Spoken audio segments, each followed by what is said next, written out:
La historia comenzó para mí, ¿no es cierto?, a principios del año 2015. Estábamos frente a la necesidad de un proyecto que iba a ampliar la Ruta 5 de La Serena a Vallenar. Entonces a mí me llamó la empresa SACIR, constructores de carreteras y obras viales, porque ellos tenían que responder a un oficio del Consejo de Monumentos Nacionales que les pedía caracterizar un polígono de 380 metros de largo por 50 de ancho que había quedado excluido de la construcción de la doble vía a raíz de que habían aparecido osamentas mientras estaban ahí moviendo ya con maquinaria pesada el área para que formara parte de esta doble vía. El Consejo Monumento no estuvo de acuerdo con la propuesta y solicitó que se hicieran caracterizaciones o pozos de sondeo y luego el rescate del área. Entonces en ese punto a mí me contactaron y fue sumamente interesante porque se descubrió que era un enorme asentamiento, no solamente funerario. Se trata de un asentamiento de carácter aldeano en el cual durante espacios de cientos de años vivieron un grupo de población que seguramente superó los cientos de personas en algún momento de mayor pic. Es uno de seguramente una quincena de otros asentamientos de carácter aldeano en los cuales se concentró la población indígena por espacio de al menos unos 400 a 500 años. Lo primero que te llama la atención es la cercanía entre los vivos y los muertos, por ejemplo, porque estas áreas funerarias estaban totalmente intercaladas con las áreas habitacionales. Te encuentras los enterratorios diaguita inca, diaguita preincaico y después el nacimiento mismo de los diaguitas, en que vemos cómo una misma cultura, una misma comunidad fue variando a través de los siglos, pero también manteniendo este hilo conductor bien firme.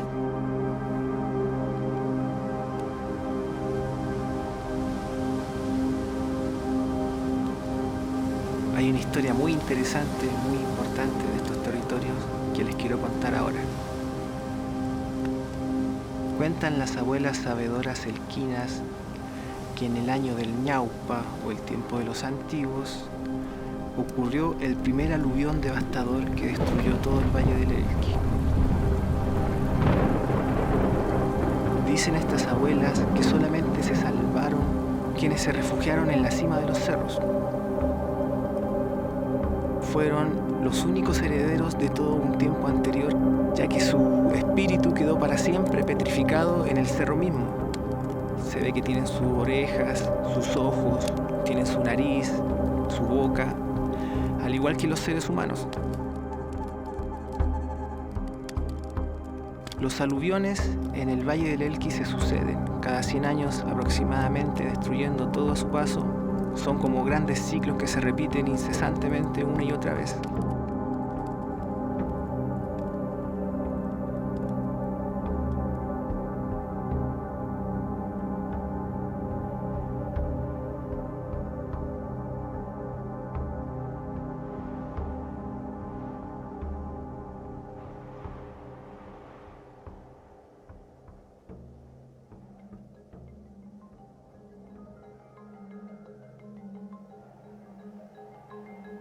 Cuesta conceptualizarlo, pero aquí en esta región tenemos un desarrollo histórico de 15.000 años de antigüedad.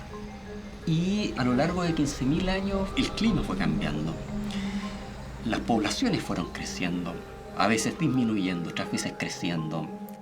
Se fueron cohesionando, fueron desenvolviéndose en este territorio y en este espacio. Ahora bien, nuestro tiempo de vida es tan limitado, es tan poco el tiempo comparado con el de la humanidad, que nos hace difícil pensar en estas cosas respecto de cómo hemos cambiado y cómo nos hemos modificado. Es importante saber qué es lo que a uno le ha pasado, para saber qué es lo que es, y también para pensar qué cosas vale seguir arrastrando como equipaje y cuáles no, para seguir viviendo en el futuro. Como sociedades nos pasa lo mismo. crecemos en un ambiente dentro del cual la manera como nos relacionamos nos parece natural. Hacemos las cosas, se dice, como por sentido común. Pero ese sentido común es bastante cultural y varía de cultura en cultura. Lo que pasa es que actualmente, en un mundo bastante globalizado, las culturas han tendido a homogeneizarse en bastantes aspectos, pero la verdad es que a lo largo del desarrollo de la historia humana, los seres humanos han buscado distintas maneras de organizarse y detrás de esa diversidad hay una riqueza muy profunda cultural para enfrentar distintas situaciones. Es parte como de la historia de la humanidad. Ahora bien, como arqueólogos nosotros nos enfocamos en esa diversidad del pasado. Estiramos la mirada diacrónica que se llama hacia atrás. Podemos, a través de distintas herramientas, tratar de reconstruir modos de vida pasados que dieron origen a cuestiones presentes. Desafortunadamente, claro, todavía no tenemos la máquina del tiempo para viajar hacia el pasado y poder observar a las sociedades en su desenvolvimiento en el pasado, los hechos, los actores. Pero lo que sí tenemos son elementos que se han conservado de ese pasado, elementos materiales que han subsistido al paso del tiempo.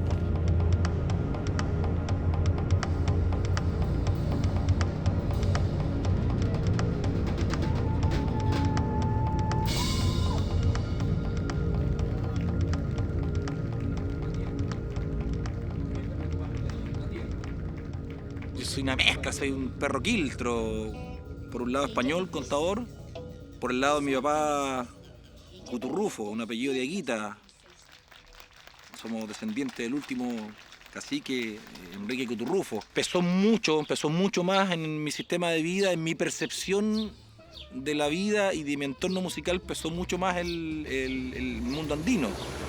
En cómo yo me enfrento a la música. En donde dependo netamente del clima, del espacio, del día, de los colores, del sol, del cerro, de la naturaleza. Trato siempre de representar y ser una especie de instrumento de la naturaleza. Mi papá, músico, acordeonista, tuvo un personaje creador de movimiento, coquimbo muy fuerte, entonces heredamos ese sistema sonoro muy coquimbano. Vivíamos en una parcela que eran como 20 hectáreas, que daba a la playa Chanca, entonces ahí donde nosotros escuchábamos el mar y nos hacía reproducir el sonido y los ritmos del mar. Y realmente llegaba la hora que...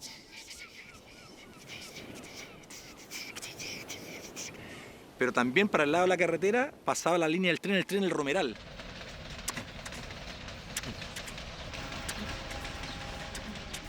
Claro,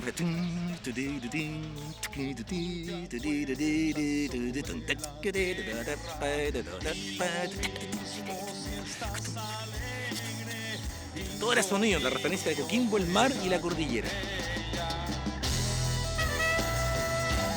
Nuestras raíces, Cuturrufo, están en el Valle de Río Hurtado, por ambos lados. Nuestra genética y nuestra raíz más profunda está en el Valle de Río Hurtado, en el pueblo de Hurtado, de ahí hacia arriba. Y resulta que ahí en el pueblo de Hurtado, ahí está el cementerio, está la cancha de fútbol, el cementerio, y arriba ahí en la puntita del cerro donde está el cementerio, están las famosas piedras campanas, las piedras gente que suenan como campanas. Nosotros, con mi papá, nos llevaba y las tocábamos, las piedras campanas. Entonces imagínate eso, salir del mar, llegar al cerro y golpear las campanas. Así viví, esa fue la influencia que yo tuve como músico de mi papá. Mi papá está con Alzheimer, ahora está vivo, pero está con Alzheimer, quedó en un mundo... Y él lo que hace, no, canta. Ya no dejó de tocar instrumentos, tocaba acordeón y piano. Entonces, pero él siempre nos dijo, escuchen.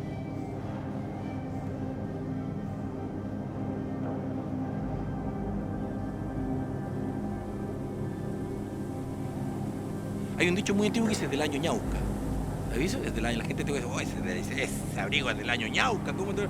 Es el año Ñauca, es el Ñaupa, tiempo antiguo, en quechua y en aymara, el tiempo antiguo.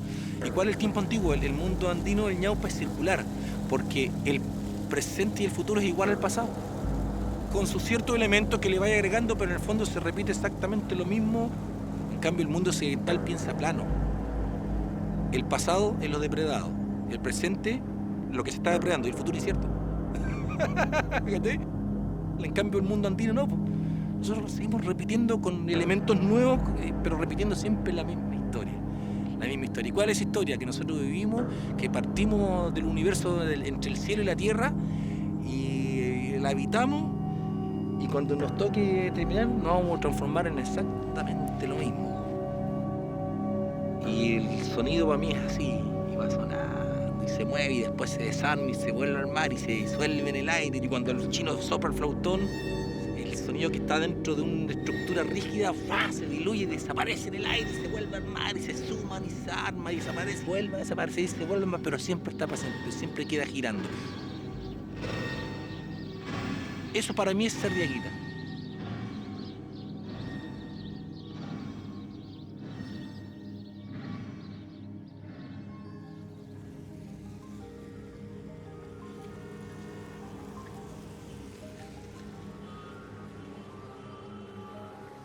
No hay nada más informativo para un arqueólogo que hurgar en los basureros de las culturas extintas. Te sorprenderías tú si nos metemos a un basurero actual y cuántas cosas podríamos decir de la vida familiar de las personas respecto a sus hábitos alimenticios y cómo varían de familia en familia, de casa en casa, de ciudad en ciudad y de cultura en cultura, a partir de lo que vamos encontrando de esos elementos que son descartados como basura, pero que cumplen un rol dentro del desarrollo de la sociedad, ya sea como alimentos, como herramientas, como elementos de entretenimiento, etc.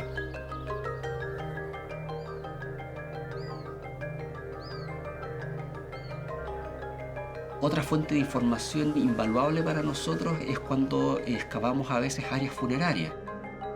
En un área funeraria muchas veces encontramos los objetos completos, como ofrendas o elementos que son importantes para acompañar al muerto en un viaje en otra vida o para seguir viviendo en otra vida. Lo interesante es que un sitio arqueológico como el Olivar nos abre ventanas para conocer aspectos relativos a la dimensión funeraria y cómo es concebida la muerte y esos ritos dentro de esta cultura en el tiempo.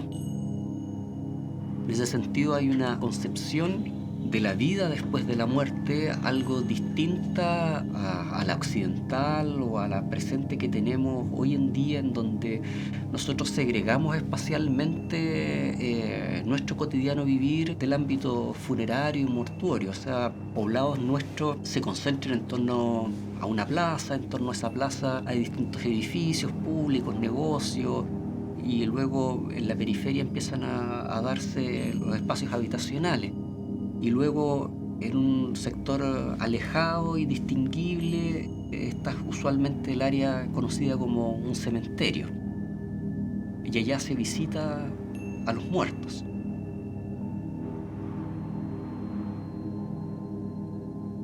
En el sitio del Olivar vemos representados aspectos de la cultura del Molle, el complejo Las Ánimas y la cultura dieguita hasta momentos de la dominación incaica.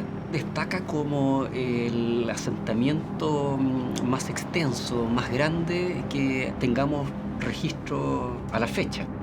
Estamos hablando de un espacio con una superficie estimada de alrededor de 40 hectáreas, buena parte del cual ha sido cubierta por la expansión urbana del barrio de la Compañía Baja. Y en este caso estamos pensando en una situación más bien integrada, en donde tenemos este caserío, en donde los espacios de habitación y desarrollo de actividades cotidianas están a pasos de áreas en donde se está privilegiando el uso del espacio por un fin funerario y donde están siendo periódicamente enterradas personas que suponemos tienen nexos familiares. Es el sitio más importante, yo diría, hasta el momento en la cuarta región, por la densidad de sus contextos, la profundidad temporal, la complejidad general de todo lo que estamos ahí encontrando, que, como te digo, no es solamente el área funeraria excavada, sino todo su entorno, ¿no? Porque ahí se excavaron 332 metros cuadrados, se realizaron 14 campañas de terreno, pero todo ese esfuerzo nos permitió rescatar apenas un 2% del polígono, porque ahí nos encontramos con una necrópolis que eso lo podemos entender como un lugar que tuvo una finalidad funeraria por largos siglos. Entonces tú tienes un tramo temporal de por lo menos 700 años. Cuando tú te encuentras con textos funerarios, es también un entramado de sentidos muy, muy coherente, porque en el fondo es un hito en la cultura humana el momento en que las personas mueren. Entonces son especialmente significativos. Y ahí tú vas haciendo líneas, interconectando, y en eso el arte visual también te puede ayudar mucho.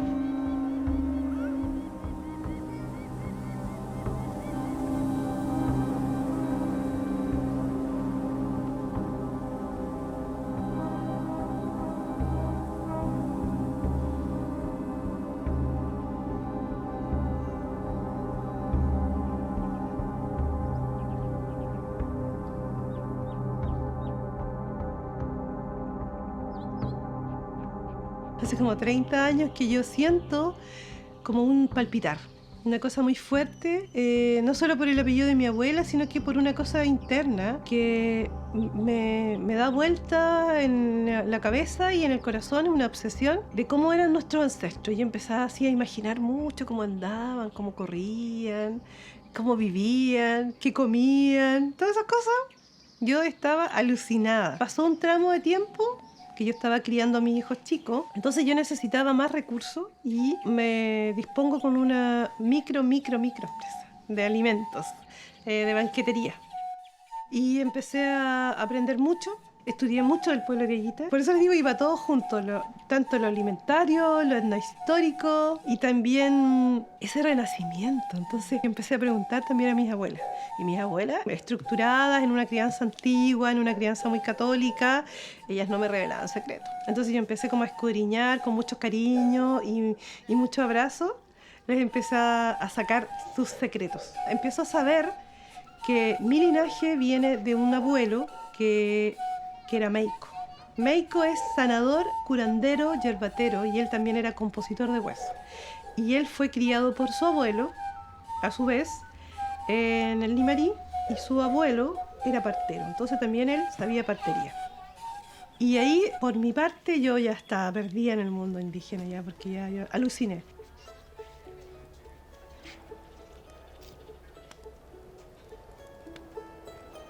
Porque las madres hacían mazamorras, dulces y saladas. Hacían los cochos, compuestos, salados, y también el macho rucio, que es con canelita, con naranja, con leche cabra. Estas cocinerías populares, tener el día entero el fuego prendido, metiendo leña y con la olla ahí, viviendo en la cocina.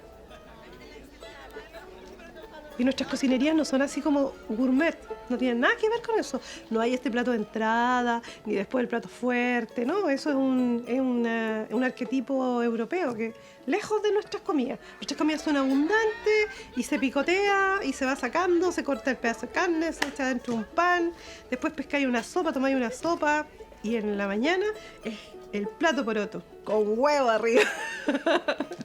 Y el jarro de aguamonte. Entonces, esas son las dinámicas. Era la forma de tener ñeque, para que las personas, los hombres fueran a trabajar y las mujeres parieran. ¿Por qué las abuelas hacían estas comidas? Porque ellas tenían hijos, no sabían si sus hijos iban a sobrevivir. Los amaban, pero los amaban en silencio, porque no sabían si ese hijo sobrevivía. Entonces tenían que darle comida para que sobreviviera. Es una reflexión de hoy, así como muy fuerte y muy descarnada. Porque a mi abuela se le murieron como 4 guaguas y un hijo grande. Entonces era muy dura sus vidas y tenían que seguir porque había más hijos. Y muchas veces quedaban viudas o las abandonaban las parejas, los maridos. Y tenían que sacar a esa camada adelante. ¿Cómo? ¿Con qué alimentos? ¿De dónde? O sea, había que hacer un sobreesfuerzo para esa sobrevivencia de esos hijos. Lo único que se hacía era trabajando a morir de sol a sol y produciendo comida ahí en sus chaqueritas y todo eso.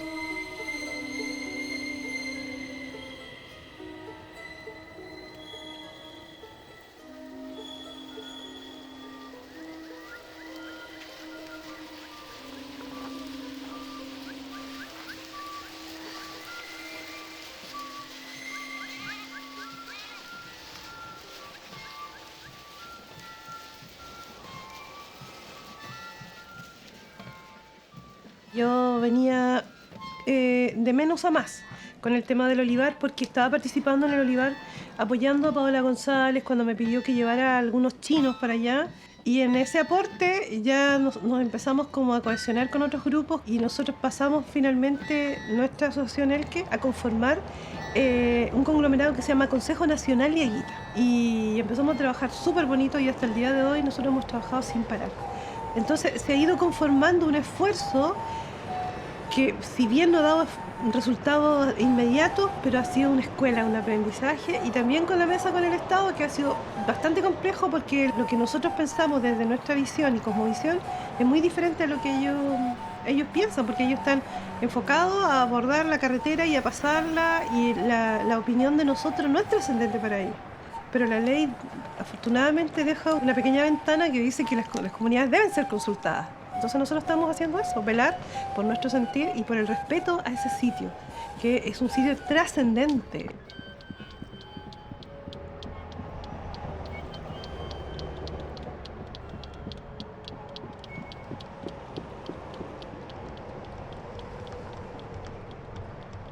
Ahí llegamos a hacer este trabajo de excavar 452 pozos de sondeo en esta área, ¿no es cierto?, de 380 metros de largo por 50 de ancho. Se detectaron 8 áreas funerarias o cementerios, ¿no es cierto?, pero también 29 conchales y bastantes rasgos habitacionales. Decidimos con Gabriel focalizarnos en 2 cementerios que se veían más complejos porque tenían 11 rasgos funerarios. Entonces dijimos, mira, mejor partamos en el rescate por la parte que se ve más complicada para que después no nos veamos a última hora, digamos, por las complicaciones encima. Resultó ser que estas 2 áreas funerarias que se eligieron fueron tan enormes, tan complejas, tan densas, con tanta riqueza arqueológica, que nunca salimos de ahí. Se empezaron a diseñar muy bien los equipos para que tempranamente pudiera empezar a funcionar esta aproximación multidisciplinaria. O sea, nunca estaba un arqueólogo solo, sino siempre acompañado de un antropólogo físico. También consideramos que era muy importante tener la ayuda de conservadores. Una vez que nosotros recobráramos lo que estábamos rescatando, ellos tomaran todas las medidas necesarias para que esto se conservara bien. Bueno, esta era una de las áreas funerarias más densas que se detectó después de la excavación de los sondeos. Veíamos primero unos 20, 30 centímetros algo revueltos y luego comenzaba a aparecer un estrato de conchal, de conchas completas con bastante almeja, y la fragmentería cerámica que encontrábamos ahí era propia de un momento dieguita tardío, posiblemente preincaico hasta incaico. Si mal no recuerdo, casi como a los 70 centímetros de profundidad ya empezaba a aparecer la sepultura, que es propio de momentos iniciales de la cultura dieguita. En este asentamiento aldeano se conjugan distintas actividades de la población que está desarrollando su vida ahí. No solamente están habitando este espacio dentro de sus viviendas y seguramente están haciendo uso de la tierra cercana para desarrollar sus cultivos, también están teniendo acceso a la línea de costa que está a no más de 1,5 kilómetros. Incluso subirse a una balsa de cuero de lobos y navegar y hacer una pesca en el interior, o caminar algunos metros hacia el sur y llegar al río y encontrarse con otra serie de recursos. Pero dentro de este espacio habitación también hay áreas destinadas a sepultar a los ancestros y a las personas que van muriendo dentro de esta población. Y eso va dando origen a distintos grupos funerarios. Se tiene noticia de más de una veintena, producto de excavaciones que comenzaron a hacerse a partir de finales de la década del 20. Por lo tanto, tenemos en este sitio arqueológico reunidos distintos aspectos que nos hablan de las sociedades que lo habitaron. Por primera vez están representados tan mayoritariamente los infantes, los niños. Estamos viendo claramente que, por ejemplo, hay ciertas actividades que son excluyentes entre géneros. El arte visual también, ahí tenemos una enorme ventana para ver su evolución desde este momento más sencillo a todo este gran desarrollo que tuvo después. nos da una visión mucho más vívida de la prehistoria diaguita que nunca antes imaginamos. Y también grandes preguntas que nos surgen, porque por ejemplo, uno tendería a pensar de que las comunidades diaguitas iniciales o ánimas eran más sencillas, con menos conocimiento. Sin embargo, el grueso de los materiales metálicos, como las cintas de oro, ¿no es cierto?, los aros de oro, hachas, pinzas de bronce, son del periodo más antiguo. Entonces viene esta pregunta, ¿quiénes son realmente estas comunidades iniciales?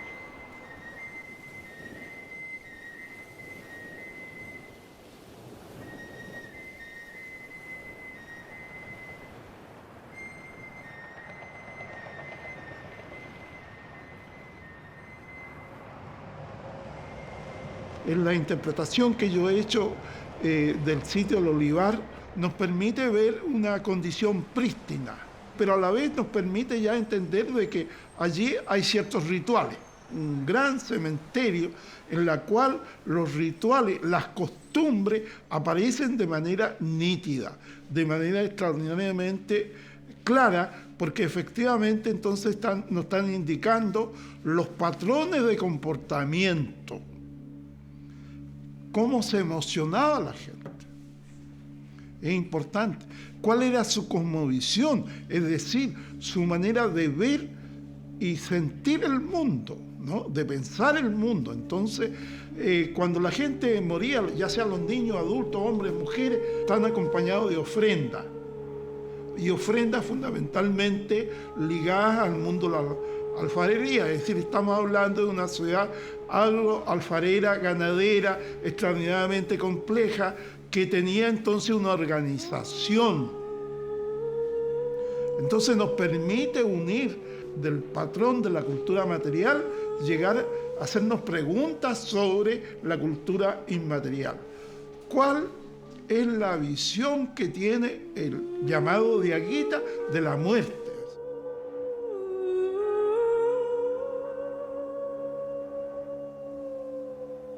Es un problema generalizado para todos los que nacimos acá en América.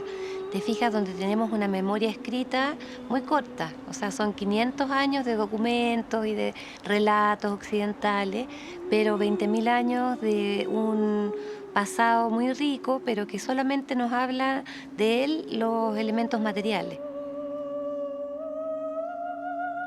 En primer lugar, descolonizar nuestro pensamiento. Descolonizar, ¿qué significa?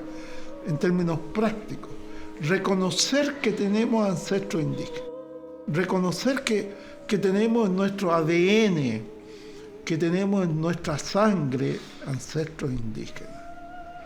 Y eso nos hace muy bien porque nos aproxima no como un elemento exótico, extraño, forma parte entonces de nuestra herencia.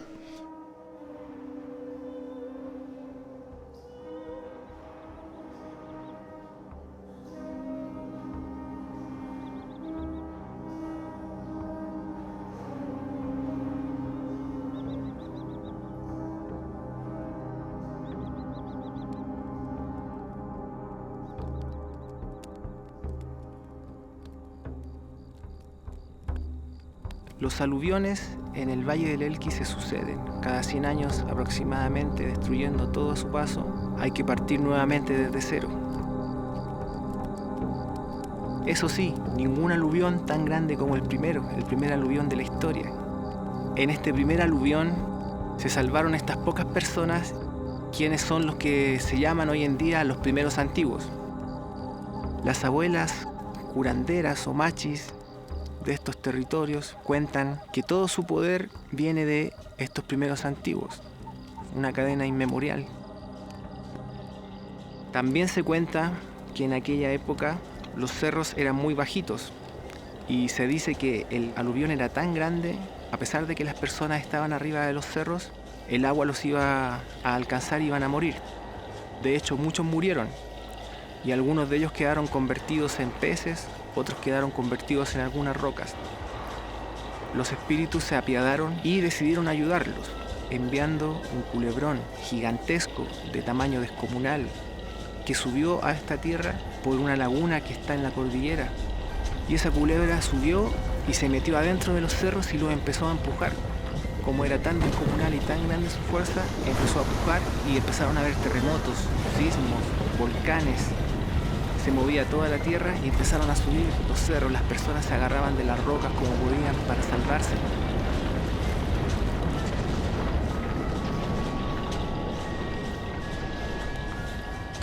En este origen, en este primer aluvión, estos ancestros traspasaron su alma al alma de los cerros. Y se cuenta que el culebrón de piedra es un ser petrificado de aquella época. Este culebrón que vino a salvar a la humanidad.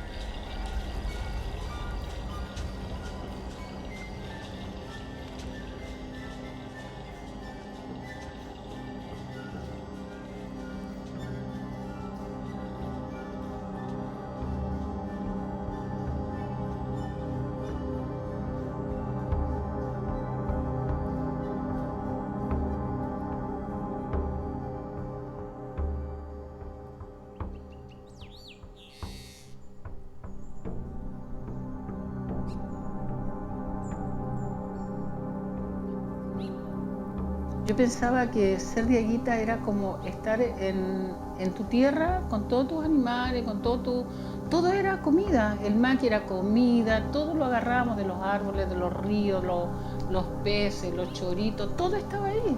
Vivíamos en una bendición. Creo que el diaguita representa para mí una historia que se cortó y que lamentablemente toda esta historia no siguió. Se descontinuó. Yo aprendí de muy chiquitita que el fuego es sanador. Y eso no es ser brujo, eso es darle la importancia a la fuerza de la naturaleza. Yo creo que hasta el día de hoy, nuestros ancestros, que no los he nombrado en este minuto, y a quien los evoco, los invoco, porque uno quiere hablar de que ellos sí sufrieron, porque ellos sufrieron el quedarse sin lenguaje, el quedarse sin sus ritualidades, que cuando tú ves el chalinga seco y cuando ves el chuapa sin agua, sientes que lo que falta es la conexión que ellos tenían. El chuapa estaba lleno de bosques de arrayanes, de culenes, de maqui, lleno. Entonces nosotros vivíamos en un bosque. Eso significaba que íbamos a ver culebras, zorros, los quiques, tanto bicho, eran como nuestros juguetes, nosotros hablábamos con ellos, nadie se asustaba. En cambio, mis hermanos tomaban una culebra y la llevaban al colegio, que la gente despavorida. Éramos diferentes. Ser indígena era un pecado, una falta, y yo creo que eso llevó a que la gente a negarse a ser indígena. Yo estoy hablando de ser diaguita en familia, en lo que te traspasan los abuelos. Y eso para mí era importante, que se pudiera saber cómo era una familia diaguita, que era una familia que te enseñaba muchas cosas. Y yo veía que la gente nos trataba diferente, pero mi papá tenía esa cosa de que sabía tantas cosas astrológicas, tantas cosas medicinales. Mi abuelita era quien nos atendía en el parto, mi mamá, y veía que venía toda la familia, que empezaban a llegar, que empezaban a hacer comida, y de repente aparecía un llanto de un bebé, y era uno que había llegado, y como llegó de un regalo, era un regalo, ¿entiendes? Y que era un regalo, que otra vida era un regalo. Entonces nosotros vivíamos como que la vida era bonita. Nosotros no éramos ricos. Pero si hablamos de pobreza o actualidad, la verdad es que yo nunca me sentí pobre, a pesar de haber andado a pie pelado, jamás, porque era una vibración tan rica. Yo creo que ser diaguita es ser, te respondo a esa pregunta, es como estar muy contenta con el universo, en todo lo que hay en tu entorno. Nada te puede faltar.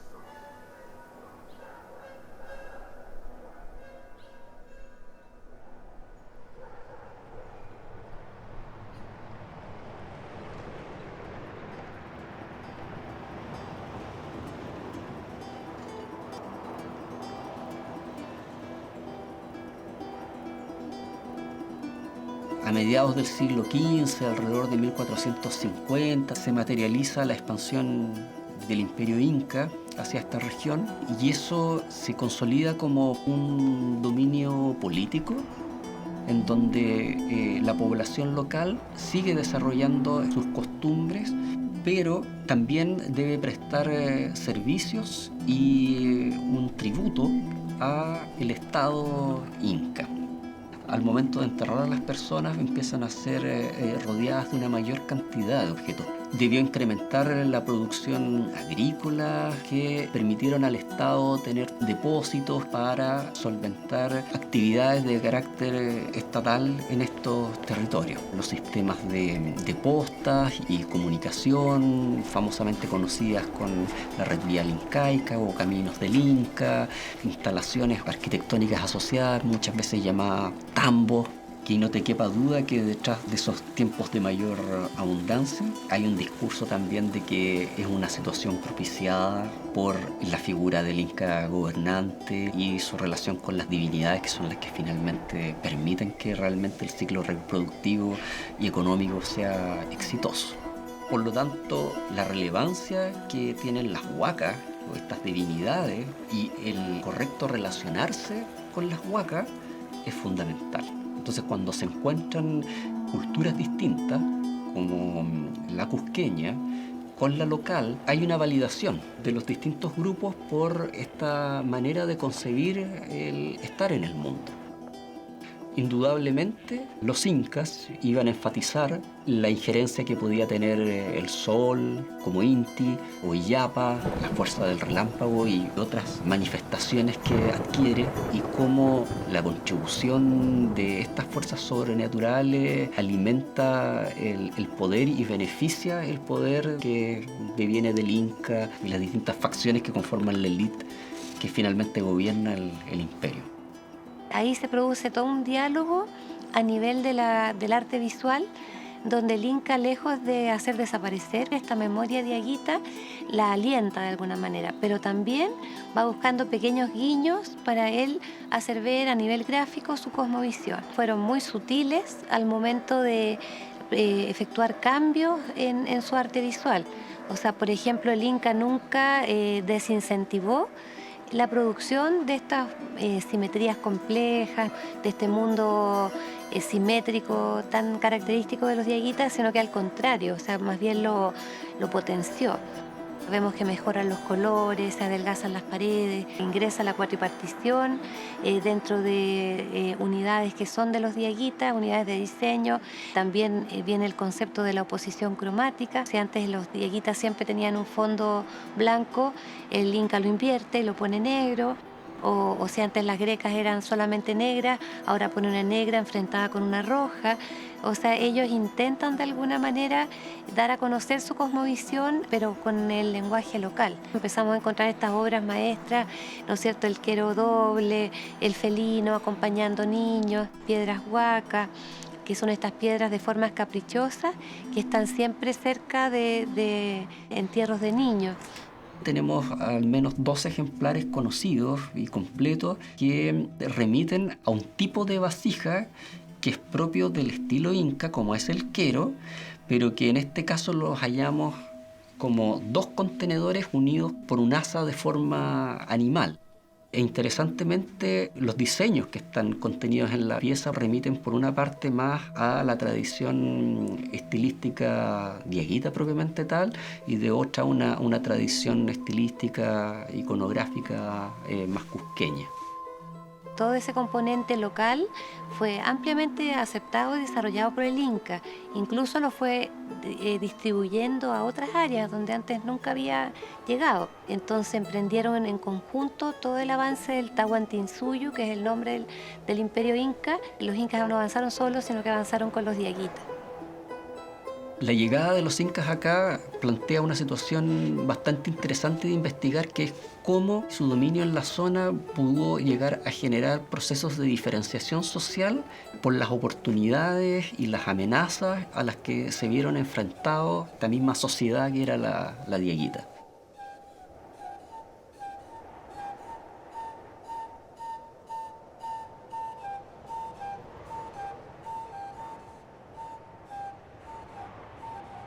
En estos momentos iniciales de la cultura dieguita hay mayor variabilidad respecto a la orientación de los cuerpos, y la orientación usualmente la medimos viendo cómo se orienta el cuerpo desde la cabeza hacia los pies, con una predominancia de todas maneras de cuerpos orientados con la cabeza en el este y los pies hacia al oeste. Siempre el cuerpo en una posición que podríamos describir como fetal, pero ya hacia momentos finales de la cultura dieguita prehispánica advertimos que hay un patrón aparentemente predominante de cuerpos extendidos que yacen de espalda, con la cabeza orientada hacia el sol, los pies mirando hacia la playa y extendidos. Cuando tú ves que de una manera recurrente y sin excepciones las personas empiezan a ser enterradas con esta orientación, te está describiendo de que primero es lo que la sociedad entiende como la manera correcta y apropiada en que la persona es dispuesta. Puede ser todo parte de una misma concepción y una misma significancia e importancia que se le atribuían a todos estos aspectos: altas montañas, mar, sol, tránsito de la luna también, que igual se mueve de este a oeste, con la muerte.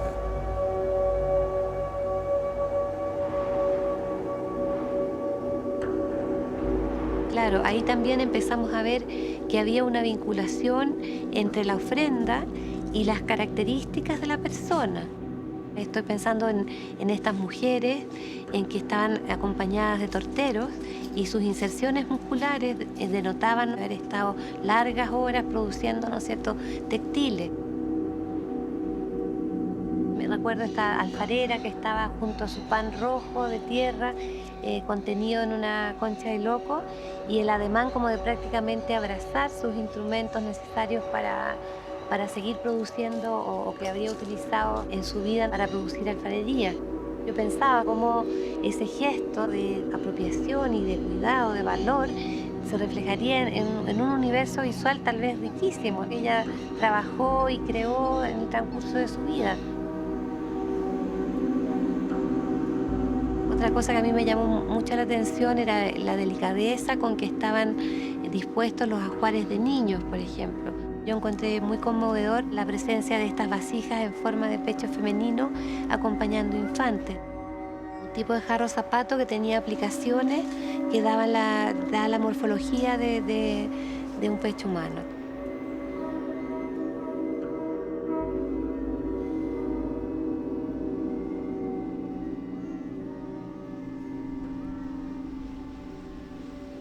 La vinculación con el mar fue muy importante en los contextos funerarios o las tumbas ánimas.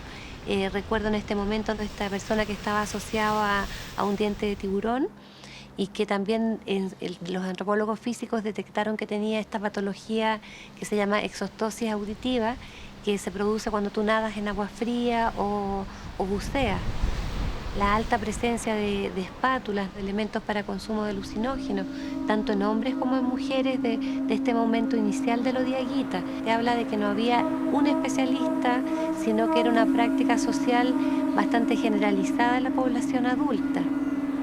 Yo creo que lo primero que nos impactó a todos fueron estos enterratorios asociados a camelios, en que el cuerpo humano estaba virtualmente cobijado en gesto de una enorme ternura con el animal. Vimos muchos camélidos con ofrenda cerámica y a veces la persona humana no tenía ofrenda cerámica. En estos momentos iniciales de la cultura dieguita se aprecia una vinculación muy especial con estos animales, seguramente por un rol protagónico en la cotidiana reproducción social del grupo, una llama pequeña que establece un contraste con prácticas funerarias que se dan antes en las que este animal no está presente y tampoco lo vemos en momentos que son posteriores. Por alguna razón que desconocemos, llega algún momento en que dejan de enterrarse a las personas acompañadas de camélidos. Suelen ser encontrados en una posición muy recogida, no parecen muy naturales y que al contrario sugieren que la persona estaba envuelta en un arreglo de elementos textiles que lo contenían. prendas textiles un paquete que desgraciadamente no apreciamos ni vemos. Otra cosa bien interesante son estas áreas de quiebre intencional de cerámica, en que piezas muy hermosas son quebradas, seguramente con algún fin ceremonial o es una suerte de sacrificio de objetos, ¿no? Esta comunidad dieguita no tiene esta diferenciación tajante entre objetos y sujetos, entre animal y humano.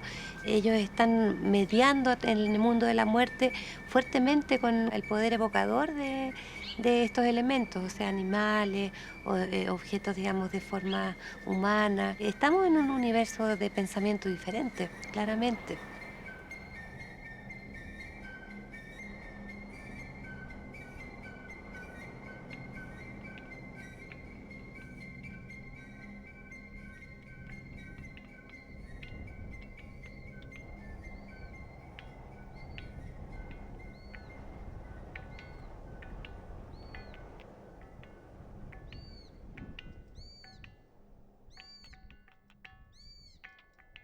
Si tú me preguntas si algún dieguita habrá pasado por acá, obvio. Conocían más que ellos, conocían todo esto, lo conocían al revés y al derecho. Lo transitaban. Ellos para recolectar sus cosas, su comida, transitaban, para vivir, transitaban. Y obvio que sí. Aquí es lo mío. Aquí podría volver a nacer y aquí podría morir. Tenéis que respirar profundo y te encontráis con todo, te encontráis con el universo. Y tenéis que mirarlo. Es tan sencillo como bajarte del auto, parar, respirar y sentirlo un ratito en silencio. Y si no en silencio, caminando, percibirlo. Darte cuenta que estáis caminando, que estáis respirando, que vais en subida, que hay cactus, que los cactus clavan, que hay sol, que sale el viento, que salen las nubes. Y cuando te das cuenta de eso, entráis en un centro, estáis atento. Cuando tú, yo creo, entras en esa conexión, sí hace una lectura de tu pasado y perfectamente puede ser una lectura del futuro. Hay que hacer lectura de muchas cosas y de muchas otras formas que se dejaron de lado por no ser europeas y por no venir de la mano del español y de la iglesia. El sentido más profundo y el conocimiento más profundo de la vida, de cómo era y cómo va a ser acá, está en el flautón para mí. Ahí está. Para los que tenemos raíz acá. Ahí está todo.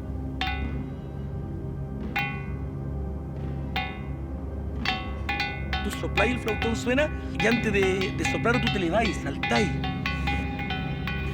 ¡Ah! Y se golpea el sonido, chocáis de nuevo con la tierra, o sea, te estáis tragando el aire. Entonces el flautón es eso, es aire que se sopla y que aterriza en la tierra. ¡Ah! Entonces es una conexión, el cielo y la tierra. Los caciques entendieron eso, los chinos, los viejos, los chinos, gente nueva, de alguna forma si siguen tocando es porque entendieron eso. Déjate decir, con ese salto, entendí todo, pescáis aire, tierra, sopláis en el suelo y te volví a elevar, y volví a soplar. Tú tocáis ese flautón y te das cuenta que resume toda una geografía. O sea, yo toco el flautón y yo me acuerdo de Hurtado, me acuerdo de mi abuelo, me acuerdo de Andacoyo, de mis hermanos cuando chico. Uno descubre el hilo de vida. Y ha sido tan fuerte la defensa de eso que ni el catolicismo ni nada ha pasado. Porque los chinos han entendido ese soplo de vida y se han aferrado a ese soplo de vida, a ese sonido. Cerro, viento, caña, tierra, ahí va todo. Una petición, un agradecimiento. Y eso resume también que en esa historia todo el mundo andino, todo el mundo dieguita. Y a lo mejor antes los dieguita, pero dieguita.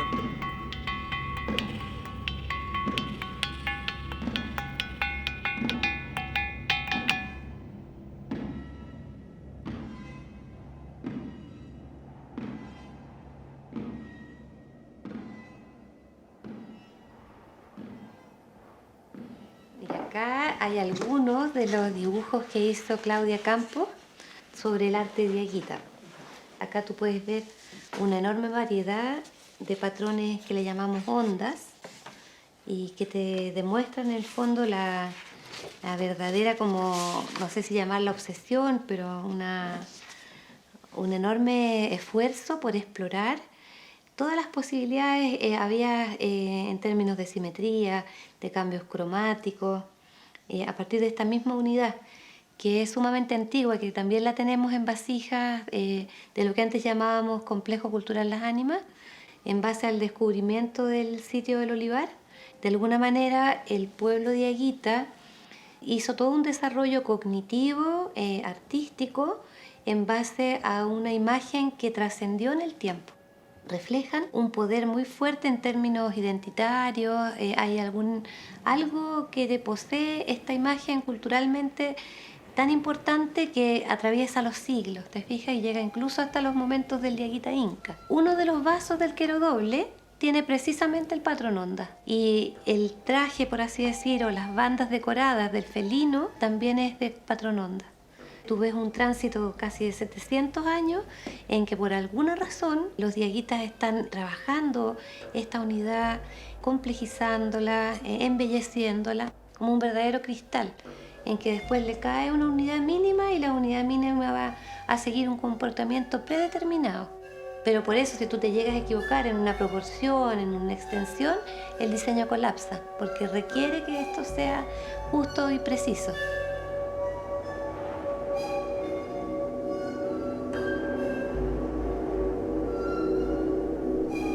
Creo que el desarrollo del ser proviene principalmente del respeto a los elementos.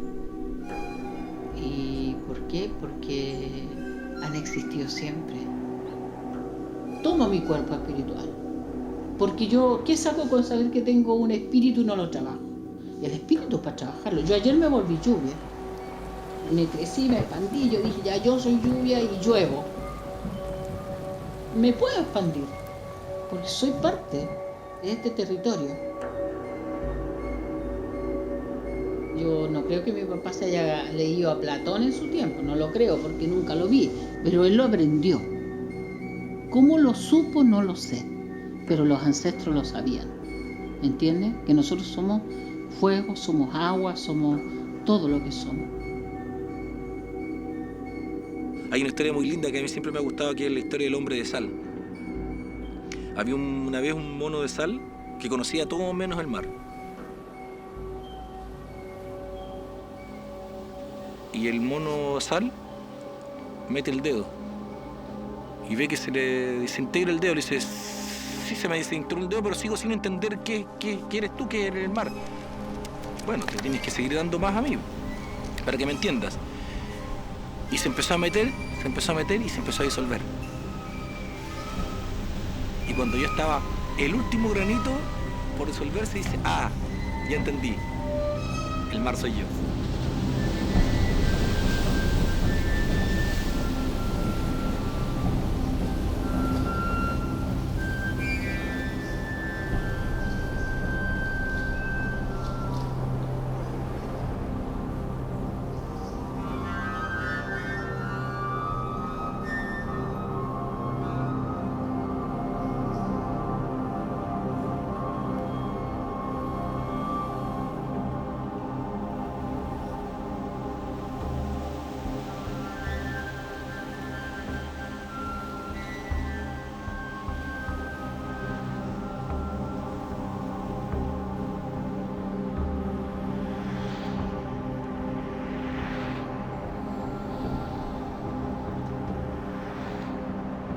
Aquí se ve con mucha claridad el sedimento removido de una zanja que colinda con la carretera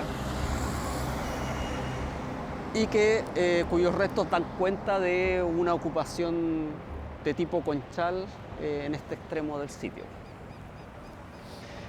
Una típica vasija como de las que llamamos escudillas o platos de paredes altas, porque tienen las paredes rectas y que por el exterior entonces presentan esta decoración geométrica sobre un fondo blanco y por el interior su engobe rojo.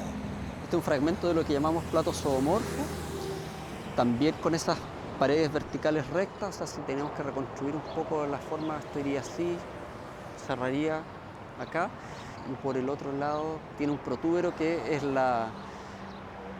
lo que semeja a una cola, pues que en el extremo opuesto tiene todo un diseño facial. Y aquí a los costados comienzan otras bandas con diseño decorado. En cambio, estos ya son fragmentos de grandes contenedores. Es evidente que forma parte de un contenedor que pudo haber tenido fácilmente más de 80 centímetros de diámetro.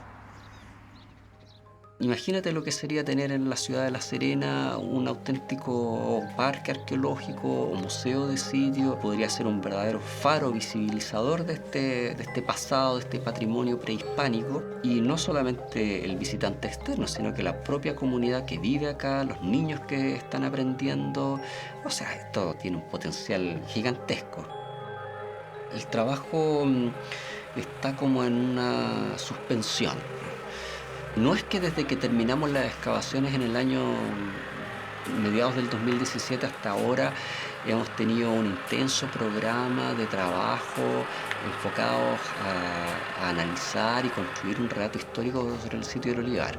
Y eso no se debe tanto a nosotros, sino que a un problema que existe con respecto a darle continuidad en este minuto a los programas de análisis que tienen que realizarse. Y como eso no se ha iniciado, todavía estamos alejados por lo menos 2 años de que tengamos resultados que podamos transmitir a la comunidad.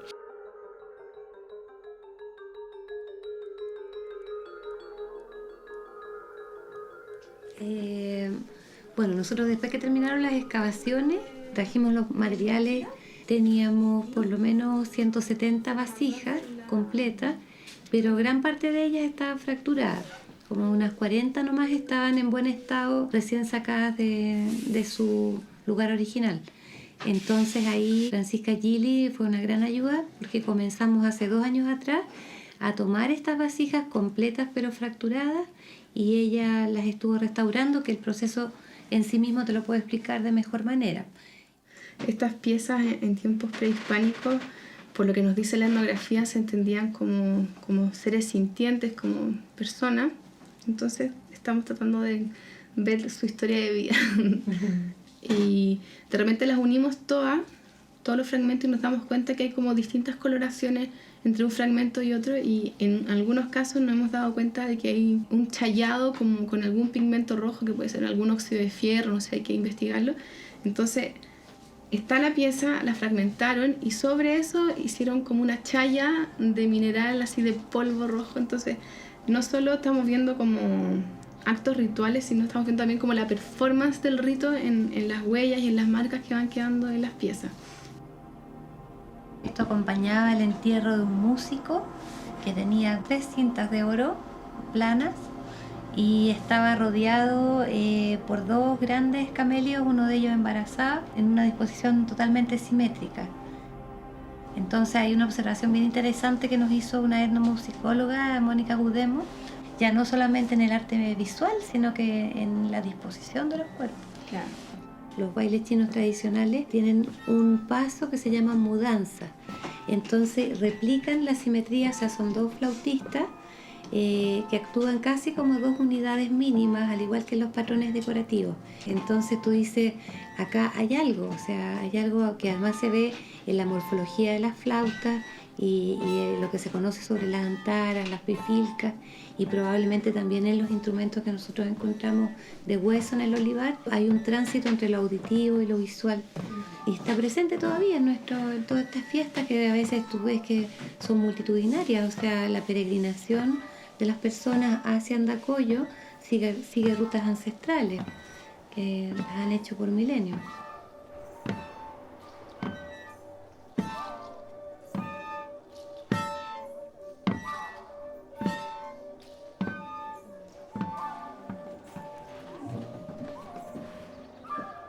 Entender la dimensión, hasta entender la dimensión de lo que significa ese hallazgo. No puede pasar la carretera arriba. Ahí está nuestra historia.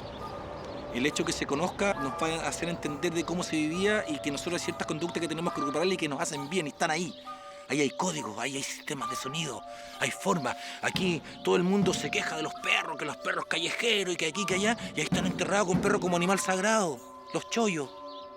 Era parte de su familia, de su forma. Se entierran con pajaritos, se enterraban con sus artículos diarios. ¿Te fijáis? Esa pertenencia. Entonces, esas cosas uno de alguna forma, adaptando a la realidad del siglo XXI, también hay que volver a sacarlo a luz.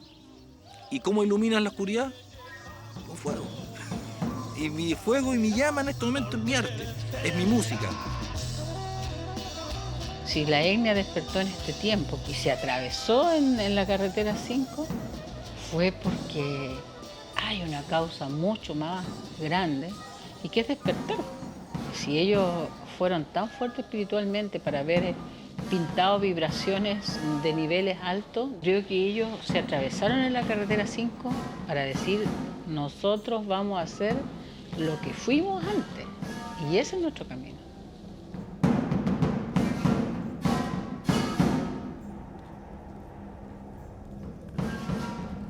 Se cuenta que hace mucho tiempo existía una meica que se llamaba María. Esta meica tan importante tenía una pena muy grande en su corazón. No tenía quien heredarle su poder. Acudía a los cerros, acudía a las rocas sagradas, acudía al espíritu del agua. Les preguntaba qué tenía que hacer ella para poder preservar su linaje. Pasó el tiempo y se enfermó gravemente esta machi. Agonizando ya, cerca de morir, lanzó una gran plegaria, un gran rezo hacia los espíritus de los primeros antiguos y les pidió la ayuda para poder mantener esta fuerza, este linaje. En su rancho de caña se posó una lechuza muy blanca y muy grande.